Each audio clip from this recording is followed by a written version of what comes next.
Hello children, Ravi Sir here. Welcome back to the second session of Social Problems of India and Challenges, the 20th chapter in the civics section of your social science textbook for class 10. Dear children, in the previous session, we had discussed the problem of communalism, right? We also discussed how to fight against the evil of communalism. Now, in this session, we are going to discuss casteism, right? अब बच्चों, आप पूछोगे कि casteism अब क्या है, right? जैसे बच्चों कम्युनलिज्म जिसे कौमवाद कहते हैं, राइट?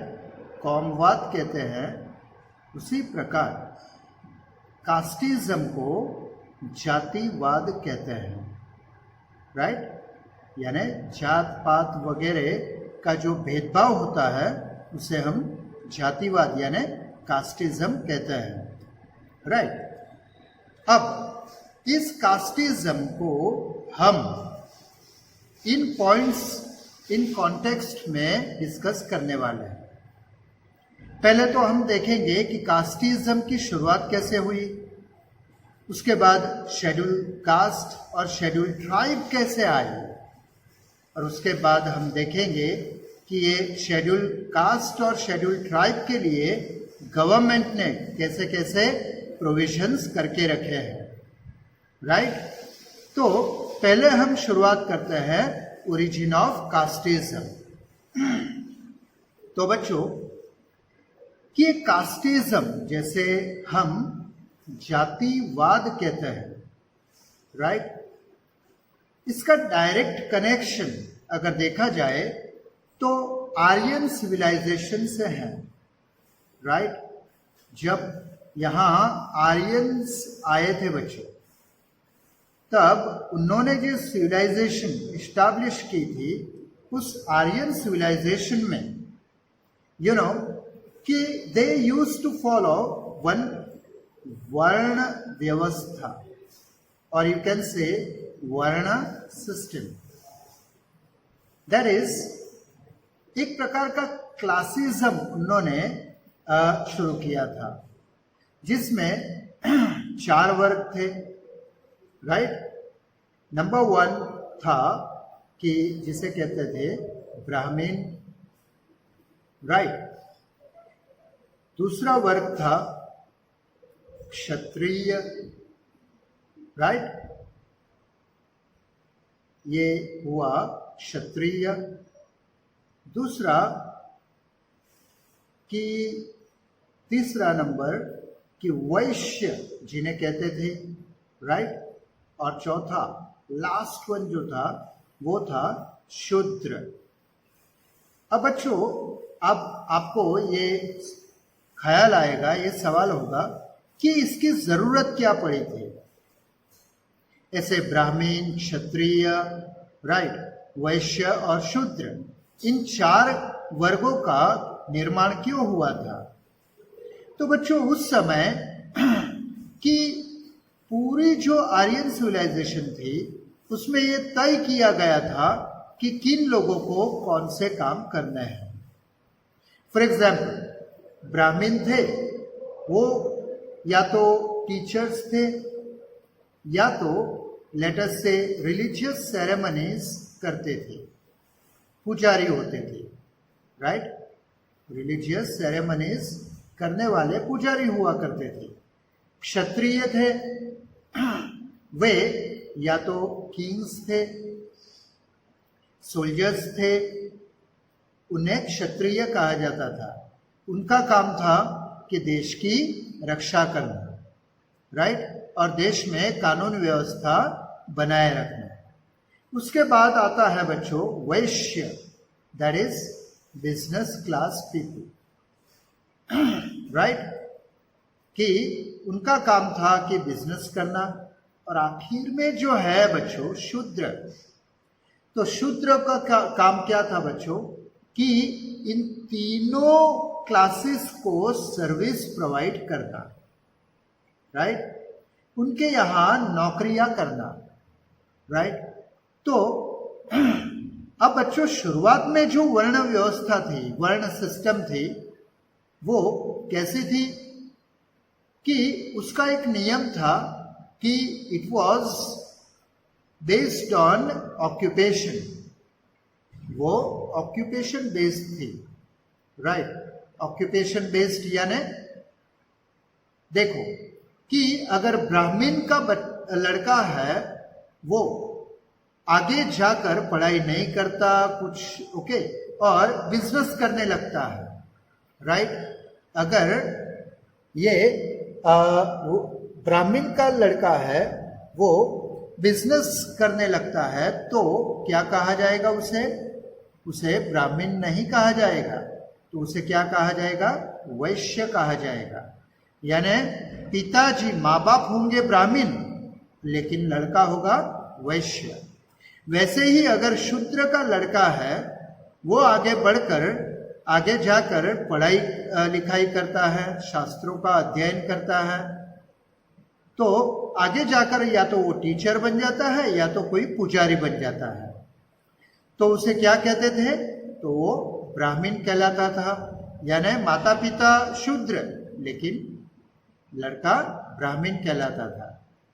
ये दिस वॉज ऑक्यूपेशन बेस्ड, यानी ये जो आर्य व्यवस्था थी कर्म प्रधान थी बच्चों, ये कर्म प्रधान थी। यानी कर्म कैसे करते हैं उसके आधार पर आप ब्राह्मण, क्षत्रिय, वैश्य या शूद्र कहलाते थे। लेकिन उसके बाद क्या हुआ पता है कि अब ब्राह्मण, क्षत्रिय जिन्हें अपर क्लास पीपल कहा जाता था बच्चों, राइट, अपर क्लास पीपल, और वैश्य को भी that was a business class, तो उसे भी अपर क्लास में काउंट किया जाता था, राइट। अब ये जो शूद्र है बच्चों, जो लोगों के घर मजदूरी करते थे, नौकरी करते थे, गुलामी करते थे, तो बच्चों अपर क्लास कि ये कहने लगे कि ब्राह्मण का लड़का ब्राह्मण, क्षत्रिय का लड़का क्षत्रिय, वैश्य का लड़का वैश्य, शूद्र का लड़का शूद्र ही कहा जाएगा। यानी ये किसके बर्थ के बेस पर, ओके, बर्थ के बेस पर ये अब क्लासिफिकेशन बाद में होने लगा। शुरुआत में किसके कैसा था, it was occupation based, but later on it became birth based, जन्म के आधार पर होने लगा।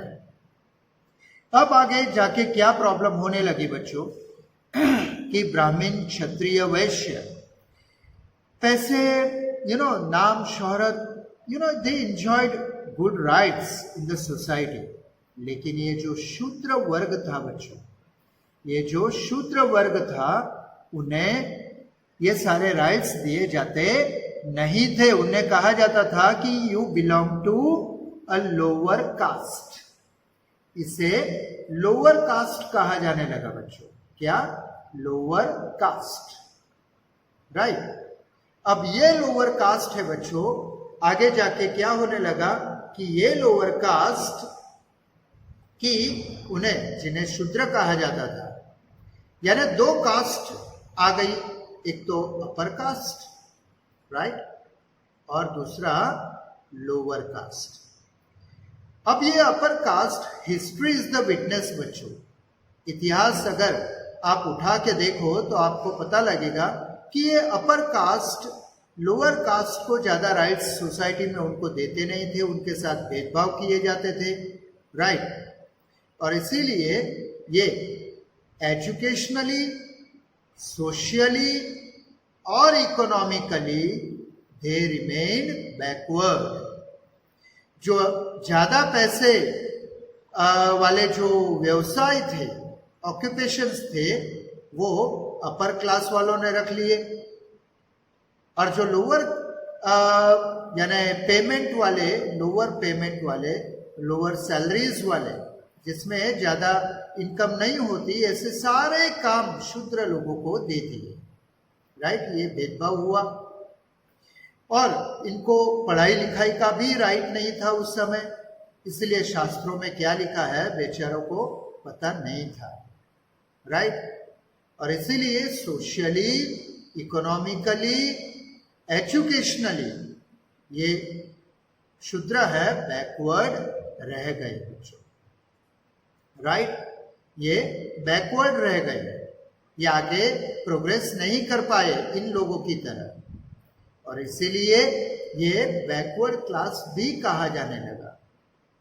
अब इन बैकवर्ड क्लासेस के दो प्रकार थे बच्चों, कि कुछ आप कह सकते हो कि जाति के प्रमाण पे था और कुछ काम धंधे के प्रमाण पे था, जहां रहते थे उसके प्रमाण पे था।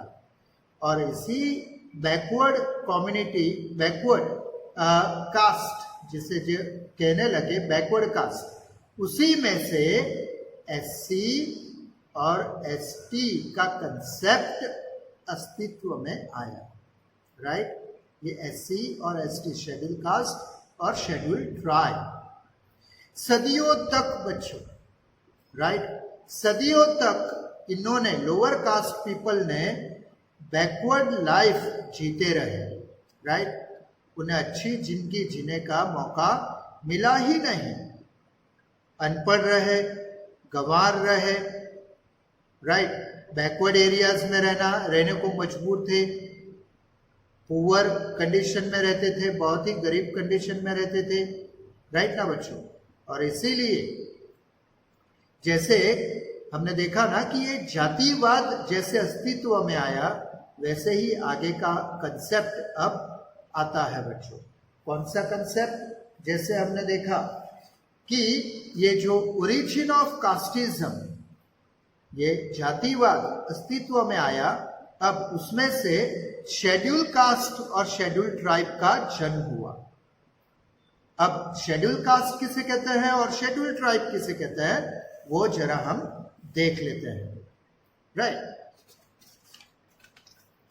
अब देखिए बच्चों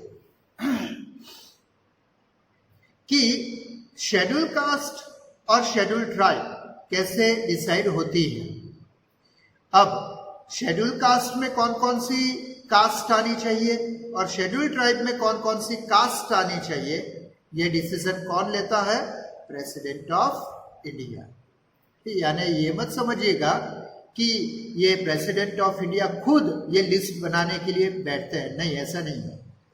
एक कमिटी अपॉइंट करता है बच्चों पे, राइट। एक कमीशन अपॉइंट होता है जिसमें एक टीम बनती है और वे स्टडी करते हैं कि कौन कौन सी जातियां एससी में आनी चाहिए, कौन कौन सी एसटी में आनी चाहिए।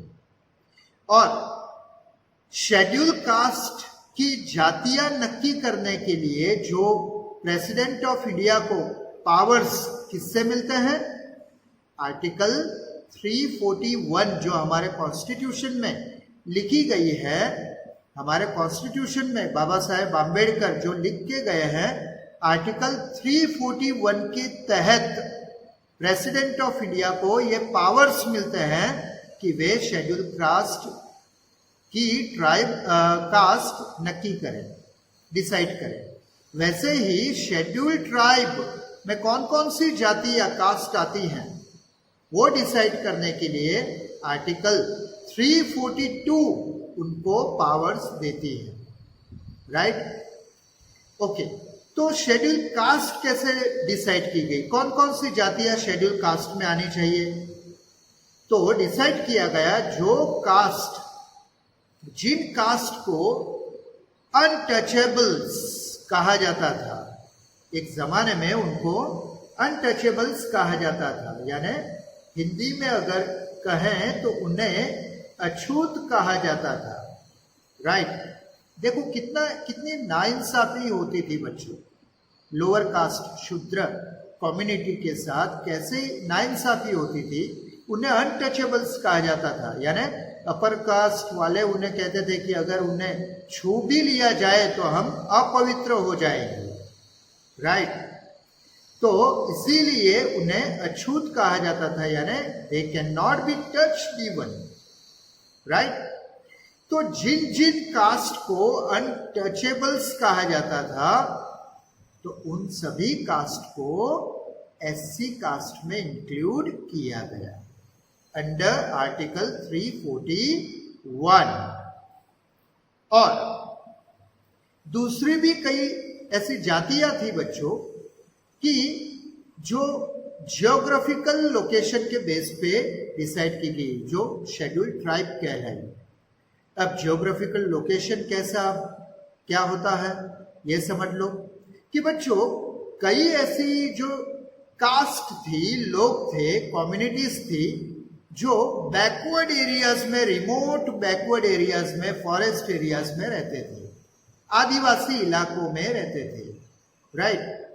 अब इन आदिवासी इलाकों में जो भी लोग रहते थे, कम्युनिटीज रहते थे, उनको शेड्यूल्ड ट्राइब में इंक्लूड किया गया, राइट बच्चों। अगर आपसे ये सवाल पूछा जाए एग्जाम में कि शेड्यूल कास्ट और शेड्यूल ट्राइब की लिस्ट कौन डिसाइड करता है, तो आप क्या जवाब दोगे? Resident of India. Okay, schedule caste, under which article the schedule cast is determined? Yes, under the article 341। और शेड्यूल ट्राइब किस अंडर विच आर्टिकल? 342।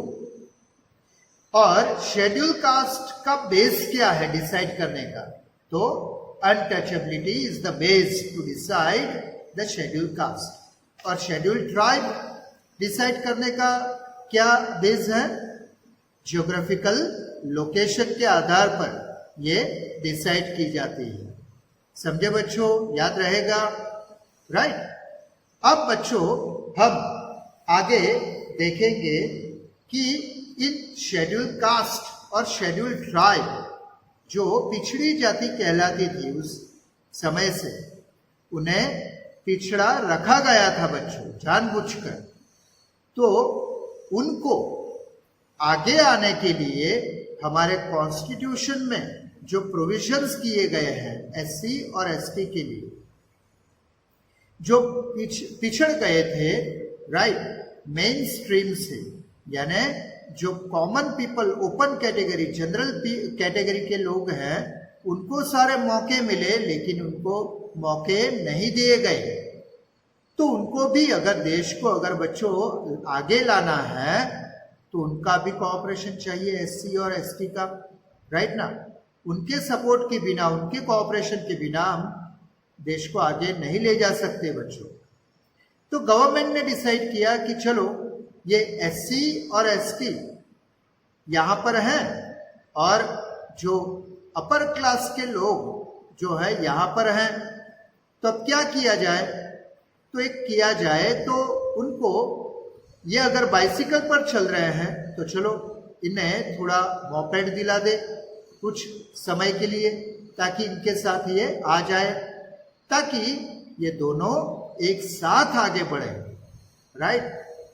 तो उनको कुछ सहूलतें दी गई बच्चों, राइट, उनको स्पेशल राइट्स दिए गए।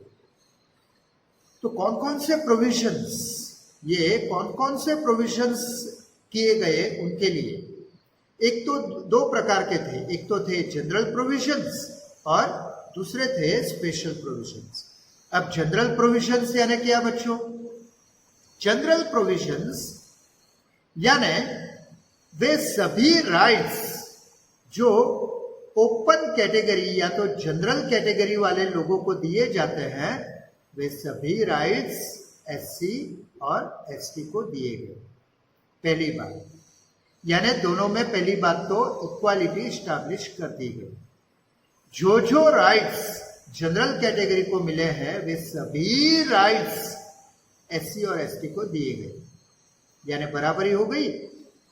दूसरी बात कि स्पेशल प्रोविजंस किए गए जो सिर्फ और सिर्फ एससी और एसटी को ये बेनिफिट्स दिए जाते हैं, जनरल कैटेगरी को ये बेनिफिट्स दिए जाते नहीं। समझे? तो पहले देखते हैं जनरल प्रोविजंस कौन कौन से हैं, उसके बाद हम ये देखेंगे कि स्पेशल प्रोविजंस कौन कौन से हैं। देखिए बच्चों, कॉन्स्टिट्यूशनल प्रोविजंस फॉर एससी और एसटी, उसमें हम देखने वाले हैं पहले जनरल प्रोविजंस, उसके बाद स्पेशल प्रोविजंस। अब पहले देखते हैं जनरल प्रोविजंस। अब जनरल प्रोविजंस में जैसे मैंने कहा बच्चों, देखो, the constitution of India has made general provisions for SC and ST as follows. दो कानून पास किए गए, राइट, जो एससी और एसटी को जनरल प्रोविजंस के इक्वल लाकर रख देते हैं, उनको बराबरी का हक देते हैं। पहला है आर्टिकल 15। बच्चों ये याद रखिएगा, मोस्ट टाइम की क्वेश्चन है बोर्ड एग्जाम का, पूछा ही जाएगा, समझो। तो आर्टिकल 15 है। तो आर्टिकल 15 में बच्चों कि according to the article 15 of the constitution, the state cannot discriminate against any citizen on the basis of religion, community, caste, gender, language, birthplace, etc. बच्चों ये क्यों ये लॉ पास किया गया, सोचो। क्योंकि बच्चों सदियों पहले की लोअर कास्ट शूद्र कम्युनिटी जिन्हें कहा जाता था, उनके साथ बड़े अन्याय हुए थे बच्चों। उनके साथ जाति के बेस पर, कास्ट के बेस पर, लैंग्वेज के बेस पर, रिलीजन, बहुत अन्याय हुए थे। उनको इक्वल राइट्स नहीं दिए गए थे और इसलिए आर्टिकल 15 पास हो गया, ये कानून पास हो गया, जो एससी और एसटी दोनों को इक्वल राइट्स देता है कि उनके साथ रिलीजन के नाम पे, कम्युनिटी के नाम पे, कास्ट के नाम पे, जेंडर के नाम पे, लैंग्वेज के या बर्थ प्लेस के नाम पे उनके साथ कोई भेदभाव नहीं किया जा सकता, और अगर किया गया तो ये पनिशेबल क्राइम होगा। Secondly, there can't be any restriction for entering public restaurants, hotels, public places for entertainment etcetera. अब आप कहोगे कि सर ऐसा तो है ही नहीं ना, पब्लिक रेस्टोरेंट है, होटल है, वहां तो सभी जा सकते हैं, पब्लिक प्लेसेस ऑफ एंटरटेनमेंट है, वहां तो सभी जा सकते हैं। बच्चों ये मॉडर्न टाइम्स में जाते होंगे, उस जमाने में दे वर नॉट अलाउड, समझे, कि उन्हें कहा जाता था कि नहीं तुम तो पिछड़े जाति के हो, ये अपर क्लास, अपर कास्ट, ऊंची जाति के लोगों के लिए है ये सारी जगह, राइट, बैकवर्ड कास्ट यहां नहीं आ सकती, उन्हें भगा दिया जाता था बच्चों। और इसीलिए ये लॉ पास हुआ, आर्टिकल 15। तीसरा है, there can't be any restriction for using public wells, lakes, bathing places etcetera. अब फिर से आप कहोगे कि सर पब्लिक वेल्स यानी ये जो कुएं होते हैं, राइट, कुआं है, पानी का कुआं है, या लेक है, तालाब है, या स्नान करने की जगह है, तो वहां तो कोई भेदभाव तो नहीं होता होगा। नहीं बच्चों, होता था उस समय, राइट, कि कहा जाता था कि लोअर कास्ट को, एससी और एसटी को कहा जाता था बच्चों कि ये जो कुआं है गांव का, ये अपर कास्ट के लिए है, तुम्हारे लिए नहीं है। तुम अपना कुआं खुदवाओ, वहां से पानी लो, हमारे कुएं में से पानी नहीं ले सकते। देखा बच्चों, ऐसा भेदभाव होता था और इसलिए आर्टिकल 15 पास हो गया, जिसने इन एससी और एसटी कैटेगरी को अलाउ कर दिया, उनको राइट्स दे दिए कि आप भी जा सकते हो। अगर कोई मना करे तो उस मना करने वाले के अगेंस्ट में आर्टिकल 15 के तहत पुलिस केस दर्ज हो सकती है, समझे। दूसरा आर्टिकल है article 29। Now according to article 29, every citizen living in any part of India has the right to preserve his own language, script and culture. अब कि कोई भी सिटीजन हो इंडिया का, वो कहीं भी जाए, राइट? अगर कोई गुजराती है वो जाता है बंगाल में, और बंगाल में जाकर ये अपनी स्टाइल से अगर वो रहता है, दाल भात खाएगा, गुजराती बोलेगा फैमिली में, राइट ना, और गुजराती फेस्टिवल सेलिब्रेट करेगा, तो उसे कोई मना नहीं कर पाएगा अंडर द आर्टिकल 29. समझे? Second, any educational institution taking grant from the government can not impart religious education. यानी कोई भी इंस्टीट्यूशन हो बच्चों, अगर वो गवर्नमेंट से ग्रांट लेती है, ग्रांट यानी फाइनेंशियल हेल्प, राइट? अगर सरकार से वो पैसे लेती है, राइट, स्कूल चलाने के लिए, कॉलेज चलाने के लिए, तो वो इंस्टीट्यूशन वाले ये नहीं कह सकते कि हम तो हमारे ही धर्म के बच्चों को पढ़ाएंगे, हमारे ही धर्म के बारे में पढ़ाएंगे. No, government says no, because तुमने हमारे पास से पैसे लिए हैं, गवर्नमेंट ग्रांट ली है तुमने, राइट? और जो गवर्नमेंट मनी होती है बच्चों, वो कहां से आती है? पब्लिक से आती है, राइट ना? पब्लिक की मनी होती है, वो पब्लिक का पैसा होता है, और पब्लिक का पैसा है वो हर जाति के पैसा हो सकता है, हिंदू का हो सकता है, मुस्लिम का हो सकता है, क्रिश्चियन का, किसी का भी, और हर जाति का हो सकता है, राइट ना? तो वो पैसा जिस इंस्टीट्यूशन में लगाया जाएगा, उस इंस्टीट्यूशन में हर किसी कास्ट या रिलीजन वाले को एडमिशन मिलेगा, और वहां किसी पर्टिकुलर रिलीजियस एजुकेशन नहीं दिया जा सकता, क्योंकि वो सभी की है, राइट ना? उसके बाद थर्ड है, it can not deny admission to the minorities on the basis of caste, class, colour, language etcetera. जैसे हमने अभी डिस्कस किया बच्चों कि अगर कोई गवर्नमेंट ग्रांट लेती है कोई स्कूल, राइट ना, पब्लिक मनी का यूज करके वो इंस्टीट्यूशन, वो संस्था, वो स्कूल, कॉलेज बनाई गई है, तो दूसरे धर्म के लोगों को, दूसरे जाति के लोगों को वो एडमिशन देने के लिए मना नहीं कर सकती. क्यों? क्योंकि वो सारे समाज के लोगों का पैसा है, पब्लिक मनी है, राइट ना? So dear children, these were the what की जनरल प्रोविजंस. ये जनरल प्रोविजंस थे. अब हम जो देखने जा रहे हैं बच्चों, देखो कि ये जनरल प्रोविजंस हमने देखे अभी तक. अब जो हम देखने वाले हैं स्पेशल प्रोविजंस.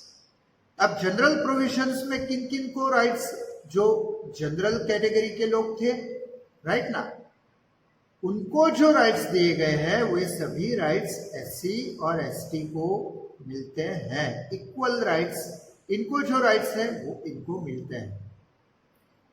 अब ये स्पेशल प्रोविजंस ऐसे है बच्चों कि सिर्फ एससी और एसटी को मिलते हैं, जनरल को नहीं मिलते.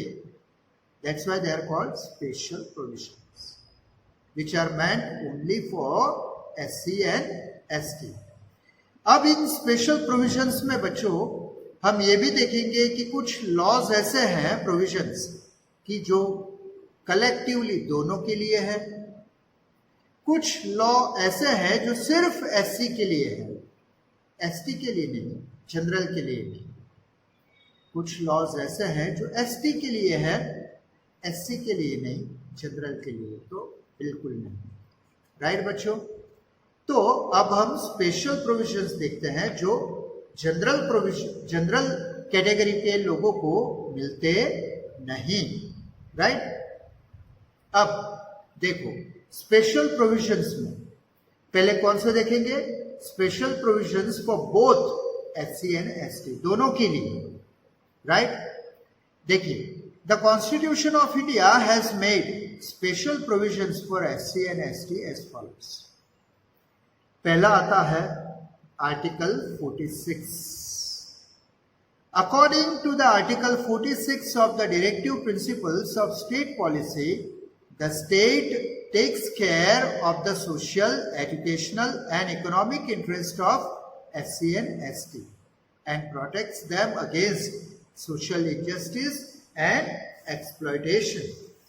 यानी अंडर दिस आर्टिकल डियर कि ये राज्य की, देश की जिम्मेदारी होगी कि एससी और एसटी कैटेगरी का वे उनका सोशल, एजुकेशनल और इकोनॉमिक इंटरेस्ट, बेनिफिट्स का ध्यान रखें और उनको प्रोटेक्ट करें. राइट? उनके प्रति कोई भी सामाजिक अन्याय, सोशल इनजस्टिस नहीं होना चाहिए, उनका कोई किसी भी प्रकार का शोषण नहीं होना चाहिए. ये किसकी जिम्मेदारी है देखने की? ये स्टेट की जिम्मेदारी है. राइट? ओके. दूसरा आर्टिकल है according to the article 16(4) of the constitution, the state has made provisions for reservation in the state government jobs. यानी हमारे स्टेट के गवर्नमेंट जॉब्स जो होते हैं, सरकारी नौकरियां होती हैं, उनमें ये एससी और एसटी को रिजर्वेशन दिया जाना चाहिए. ऐसा कानून ये पास हुआ है. यानी हर राज्य की सरकारें ये दे मेक श्योर के in the state government jobs they give reservation to the SC and ST. Right बच्चों? फॉर एग्जाम्पल कि हमारे कॉन्स्टिट्यूशन में ये लिखा गया है कि जो एससी होते हैं बच्चों, कि उनको सपोज कि 100 सीटें हैं, 100 सीट्स आर देयर, तो एससी के लिए कितनी सीट? 7.5 सीट अलॉटमेंट होता है, राउंड फिगर. राइट? एसटी को है कि 15% होता है. Right? OBC, other backward class, SCBC Gujarat में जिसे कहते हैं, right, socially and economically educationally backward, तो उन्हें कितने परसेंट? 27% मिलते हैं. और उसके बाद होते हैं कि ईडब्ल्यूसी, इकोनॉमिकली वीकर क्लास, उनके रेशियो हैं राउंड अबाउट 10% और समथिंग, और बाकी के हैं वो जनरल क्लास को मिलते हैं.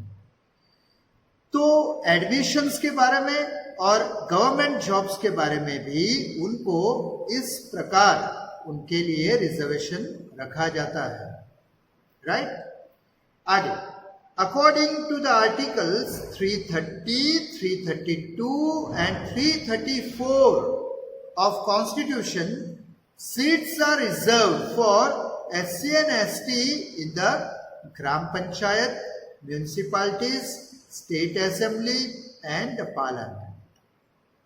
यानी कि सिर्फ स्कूल्स और कॉलेजेस में ही नहीं बच्चों, लेकिन ये ग्राम पंचायत इलेक्शंस में, ये नगर पालिका म्यूनिसिपैलिटी के इलेक्शंस में, स्टेट असेंबली राज्य की विधानसभाओं में, और पार्लियामेंट यानी लोकसभा की इलेक्शंस में भी उनके लिए सीट्स रिजर्व्ड किए जाते हैं. यानी इतनी सीट्स होती हैं, रिजर्व की जाती हैं कि उन पर सिर्फ एससी वाले ही कैंडिडेट इलेक्शन लड़ सकते हैं, एसटी वाले ही इतने सीट्स पर एसटी वाले लड़ेंगे.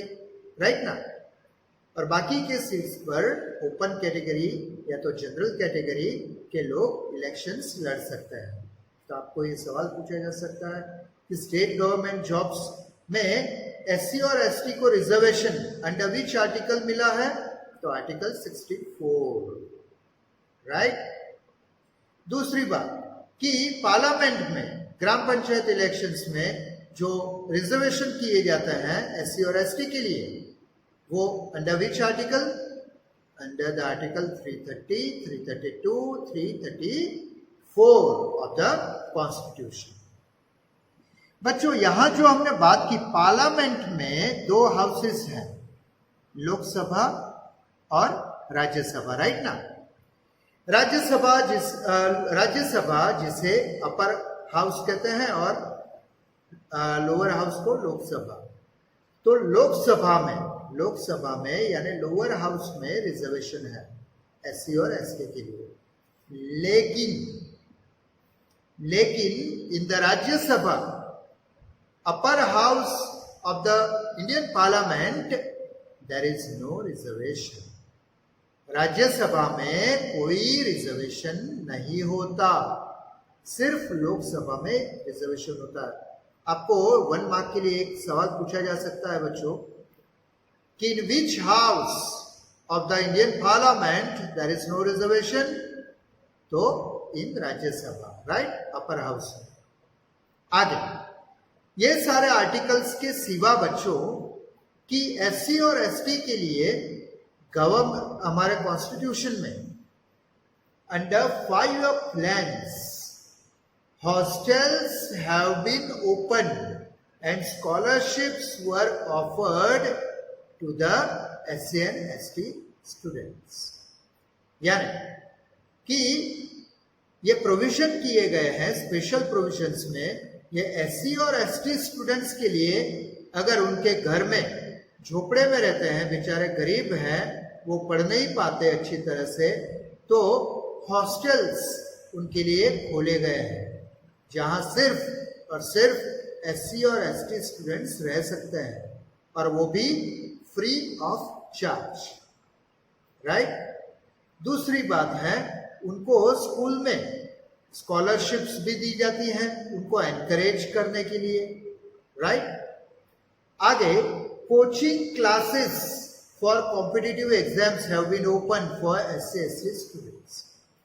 यानी ये जो यूपीएससी की एग्जाम आती है बच्चों, जिसे आप आईएएस के एग्जाम, आईपीएस के एग्जाम, है ना, या तो कह लीजिए जीपीएससी की एग्जाम, रेलवे की है, बैंकिंग की है, ये सारी कॉम्पिटिटिव एग्जाम्स कहलाती हैं।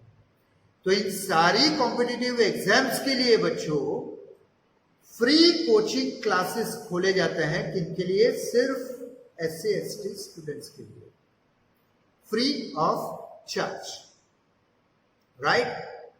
ओके, आगे रेसिडेंशियल स्कूल्स, जिन्हें आश्रम शाला भी कहते हैं, या तो निवासी शाला भी कहते हैं, निवासी शाला, ये भी खोली गई है, जहां एससी एसटी कैटेगरी के लोग हैं वहां पढ़ते भी हैं और वहीं पर रहते हैं। Hostel plus school, that is residential school, right. Okay, इसके आगे minimum requirements of age, fees and qualifications have been relaxed for SC/ST candidates in government jobs। यानी बच्चों कोई भी अगर आपको एग्जाम देनी हो तो एग्जाम के लिए मिनिमम एज डिसाइड की गई होती है कि फॉर एग्जाम्पल अगर आप आईएएस की एग्जाम देना चाहते हो तो अपर क्लास के लिए है कि ज़्यादा से ज़्यादा से फॉर एग्जाम्पल 28 या 30 इयर्स तक वे ट्राई कर सकते हैं एग्जाम की, राइट ना। एक बार नहीं हुए तो दूसरी बार नहीं तो तीसरी बार, तो उनको ये लिमिट, एज लिमिट उसे कहते हैं, राइट। फीस भी जो तय की गई होती है वो पूरी उनको भरनी पड़ती है, राइट ना। लेकिन अगर एससी एसटी का अगर कैंडिडेट हो बच्चों तो एज में उनको रिलैक्सेशन दिया जाता है। यानी से फॉर एग्जाम्पल, सिर्फ उदाहरण के लिए कह रहा हूं, अगर अपर क्लास के लिए 30 इयर्स की एज लिमिट है, उसके बाद वो एग्जाम नहीं दे पाएगा आईएएस की, लेकिन एससी एसटी के लिए वो 30 के बदले 35 या 40 की उम्र तक दे सकेगा। फीस है उनको माफ की जाती है, राइट, उनको नहीं भरनी पड़ती। समझे ना बच्चों? तो और गवर्नमेंट जॉब्स में भी उनको रिलैक्सेशन दी जाती है बच्चों। अभी अभी आपने देखा होगा बच्चों कि क्वालिफिकेशन के बारे में, राइट, अभी अभी नीट और जेईई की एग्जाम्स हुई है। अब उसमें जनरल कैटेगरी का जो कट ऑफ है, उनको रिक्वायर्ड मार्क्स हैं कि उनका कट ऑफ है बहुत हाई जाता है, लेकिन एससी एसटी है, ओबीसी है, उनका कट ऑफ लो रहता है, लो रखा जाता है, राइट। उनकी मेरिट लिस्ट, ओबीसी की मेरिट लिस्ट अलग से तैयार होती है, एससी की अलग तैयार होती है, एसटी की अलग से तैयार होती है। समझे बच्चों? और उसी तरह गवर्नमेंट जॉब्स में भी उनको रिजर्वेशन का चांस, मौका मिलता है। आगे कि doctor Baba Saheb Ambedkar organisation felicitates, means honors the persons who work for the upliftment of the SC and ST। upliftment यानी उनके उद्धार के लिए, SC और ST लोगों के सुधार के लिए, उनके उद्धार के लिए, अपलिफ्टमेंट, बेटरमेंट के लिए जो भी आदमी काम करता है, सामाजिक कार्यकर या समाज सुधारक काम करता है, तो उसे डॉक्टर बाबा साहेब आम्बेडकर ऑर्गेनाइजेशन, ये संस्था है, वो उसका सम्मान करती है, उसको राष्ट्रीय सम्मान प्रदान करती है। उसके बाद है national commission has been set up at the central level to safeguard the interest of SC and ST. अगर एससी और एसटी के साथ कुछ नाइंसाफी होती है, अन्याय होता है, उनका शोषण होता है, तो वे किसे कंप्लेन कर सकते हैं? National commission, right, national commission for SC and ST, उनको कंप्लेन कर सकते हैं। Last, central and state government run various schemes for the social, educational and economical development of SC and ST. ये देश की केंद्रीय सरकार है, सेंट्रल गवर्नमेंट है, और राज्य सरकार है। ये दोनों सरकारें एससी और एसटी के सोशल, एजुकेशनल और इकोनॉमिकल डेवलपमेंट के लिए अनेक प्रकार की स्कीम्स लेके आती है, राइट बच्चों? So these provisions were meant for both SC and ST.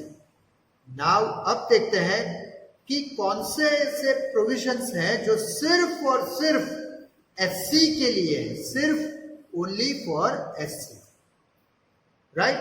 तो पहला है उसमें, according to article 17 the untouchability has been totally eradicated and its practice in any form is a punishable offence. बच्चों, हमने शुरुआत में ही देखा कि एससी की लिस्ट तैयार करनी होती है, तब under which article? Yes, under 341, right ना। तो किसके बेस पर वो तैयार की जाती है? अनटचेबिलिटी के बेस पर, यानी समझे बच्चों? तो under this article, under article 17, article 17 के कानून की तहत ये अछूत की जो कंसेप्ट है बच्चों, वो टोटली इरेडिकेट किया गया है। अब कोई किसी को अछूत या अनटचेबल नहीं कह सकता, किसी को जाति के आधार पर उसे गाली गलौज नहीं कर सकता, उसका अपमान नहीं कर सकता बच्चों, समझे बच्चों? Otherwise, under Article 17, strict actions will be taken against them, against the people who do so, right? देखो, practice in any form is a punishable offence, ऐसा नहीं कर सकते, राइट। आगे, अकॉर्डिंग टू आर्टिकल 25, आर्टिकल 25 के तहत the state has the right to keep the Hindu religious institutions open for all the Hindus. बच्चों, ये कंसेप्ट समझना आपको बहुत बहुत बहुत जरूरी है। देखो कि हिंदू के जो धार्मिक संस्थान है बच्चों, वे सभी हिंदुओं के लिए खुले रखे जाने चाहिए अंडर आर्टिकल 25, राइट। तो हियर देखिए बच्चों, अब आप कहोगे सर सारे मंदिर तो खुले रहते हैं सबके लिए। बच्चों, इन एंशियंट टाइम्स, सदियों पहले जो लोअर कास्ट शूद्र कहा जाता था, you know, they could not enter the temples of the upper class people. बच्चों, देखने जैसी बात है, भगवान तो सभी के एक ही है ना, फिर भी देखो कैसा भेदभाव होता था बच्चों। सो यहां जो article 25, under this article, you know, जो हिंदूज है बच्चों, कि जिनको हिंदूज में गिना जाता है। अब आप कहोगे कि सर हिंदूज में कैसे गिना जाता है? तो देखो, here the word Hindu includes Sikh, Jains and Buddhist. देखो बच्चों, समझो कि हिंदू जो धर्म है बच्चों, सही में actually this is not a religion, it's a name of a culture, right. Sindhu संस्कृति का नाम पड़ गया, हिंदू धर्म पड़ गया। छोड़ो, वो दूसरी बात है। अब ये जो हिंदू धर्म है ना बच्चों, उसमें कई सारे संप्रदाय है ना। वैसे ही एक संप्रदाय एक समय था जो सिख संप्रदाय था, उसके बाद जैन संप्रदाय आया, राइट। उससे पहले भी बौद्ध बुद्धिस्ट संप्रदाय आया था, राइट। तो ये सारे संप्रदाय जो थे बच्चों, जाते समय बीतते बीतते with the passage of time, ये हिंदू धर्म के ही संप्रदाय आगे जाके क्या बन गए? धर्म बन गए। इन्हें धर्म कहा जाने लगा, राइट। जैन संप्रदाय की जगह जैन धर्म बन गए, बौद्ध संप्रदाय बौद्ध धर्म बन गया, सिख संप्रदाय सिख धर्म बन गया। लेकिन बच्चों, निकले कहां से? हिंदू, राइट ना, हिंदू रिलीजन में से।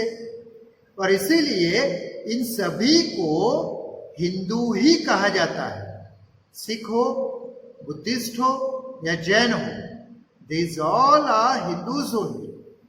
एंड दैट्स व्हाई कि इन सभी को एक दूसरे के मंदिर में जाने की अनुमति है, परमिशन है, छूट है, right. Hindu religious institutions open for all the Hindus, सभी हिंदू यानी ये हिंदू, ये हिंदू, ये हिंदू, ये हिंदू, सभी को ओके अलाउ किया जाता है। आगे, तो ये था बच्चों ओनली फॉर एससी। अब आप कहोगे कि सर ये रूल यहां पर ही क्यों आया ओनली फॉर एससी वाले में? तो बच्चों, सिख धर्म में भी एससी होते हैं, बुद्धिज्म में भी होते हैं। समझते हो आप मैं क्या कह रहा हूं? हाँ, तो इसीलिए इस क्लॉज को यहां रखा गया है। आगे देखो, लास्ट वन है बच्चों, ये special provisions only for ST. ये सिर्फ और सिर्फ एसटी के लिए, शेड्यूल्ड ट्राइब के लिए। आदिवासी इलाके में रहते हैं, ज्योग्राफिकल लोकेशन को ध्यान में रखकर डिसाइड किया जाता है। याद है ना, शुरुआत में हमने देखा इस सेशन के। तो according to the article 1955, the governor can create a special law in the ST area to protect them in the matter of and transactions of money, lending or business. Short में अगर आपको समझाऊं चलो, ये एक reason है, एक area है, बहुत बड़ा एरिया है, राइट। यहाँ एसटी कैटेगरी के लोग ज्यादा रहते हैं, शेड्यूल्ड ट्राइब के लोग, आदिवासी इलाका है पूरा, राइट ना, रिमोट एरिया है, फॉरेस्ट एरिया। अब बच्चों, हो सकता है कि कोई अपर क्लास वाला आदमी यहाँ आकर, राइट, कि इन एसटी लोगों को जो ओके, शायद वो अनपढ़ हो, अगर वो अनपढ़ हो और लेट अस से बेचारे को कुछ समझ में नहीं आ रहा हो, और इसीलिए अपर क्लास का कोई लोग आदमी आएगा डेवलप्ड एरिया में से और उसे एक्सप्लॉइट करके अगर उसकी जमीन खरीद लेगा सस्ते भाव में, राइट ना, उसे एक्सप्लॉइट करने की सोचेगा, तो ऐसे समय में उस रीजन के, उस स्टेट के गवर्नर को ये राइट्स दिए गए हैं बच्चों, गवर्नर को ये राइट्स दिए गए हैं, पावर्स दिए गए हैं कि इन एसटी रीजन के लोगों को लैंड ट्रांजैक्शन हो, मनी ट्रांजैक्शन हो, मनी लैंडिंग या बिजनेस हो, उसमें कोई भी अपर क्लास का आदमी उनके साथ चीटिंग नहीं कर सकेगा। उनको प्रोटेक्ट करने की जिम्मेदारी कौन उठाता है? गवर्नर। और किस कानून के तहत? According to article 19(5). Right dear? So dear children, this was the special provision for only for ST, right? So dear children, today we discussed the topic casteism, right? बहुत ही लेंथी था, लेकिन I hope you have understood it. Or this is the most important topic, my dear, from board exam point of view. So prepare it well, right? So see you soon with a new topic and a new hope of learning something new. Till then, wish you all the very best with today's learning. Bye.